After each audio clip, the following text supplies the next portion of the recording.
Alinsunod sa pinaigting na kampanya ng Administrasyong Marcos Jr. laban sa kriminalidad, arestado ang isang babae na nang-scam ng mga retiradong sundalo. Aabot sa 20 milyong piso na kulimbat ng sospek sa mga biktima nito. Si Jap Regala, una sa balita.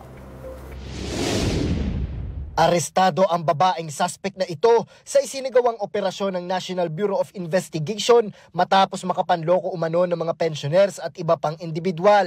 Ang suspect kasi nangongolekta ng mga pensyon sa pangakong mas malaki ang magiging balik ng pera. Ayon kay NBI spokesperson R.D. Ferdinand Lavin, hindi rehistrado ang grupo ng suspect.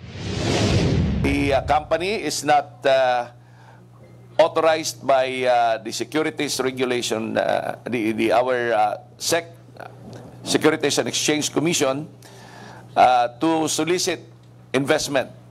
So hindi protected yung kanilang investment to the point na na-scam sila. Nakakaawa po dahil ito ay hard-earned money nila. Sa isinagawang entrapment operation ng NBI National Capital Region sa Cubao, Quezon City, nasa kote ang suspect matapos makatanggap ng 1 milyong piso mula sa nagsusumbong. Hindi rin napigilan ng ilang biktima ang kanilang damdamin nang makaharap ang suspect. Ayon sa isang biktima, napaniwala sila ng suspect na maibabalik ang pera sa mas malaking halaga at gagamitin sana ng biktima para sa negosyo.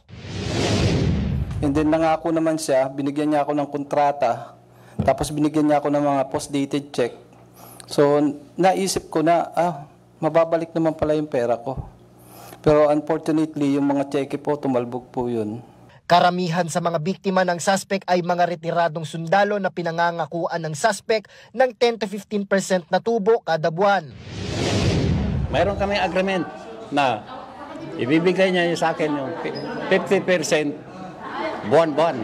Ay, 10% buwan-buwan. Simula August, September, October, November, December, medyo nagluloko-loko na ito.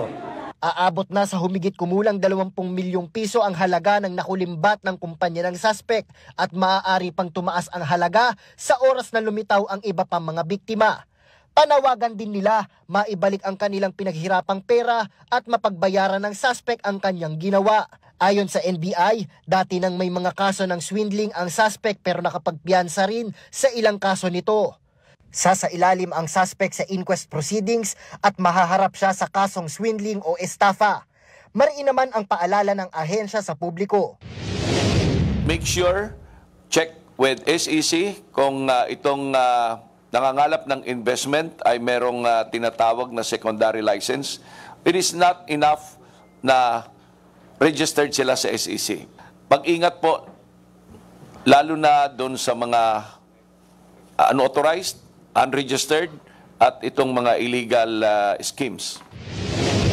Tuloy-tuloy naman ang paggulong ng kaso kaugnay sa illegal investment scheme at hinihikayat ang iba pang mga nabiktima na lumapit na sa NBI. Nauuna sa mga balitang totoo at laging bago. Jap Regala, alauna sa balita, Congress TV.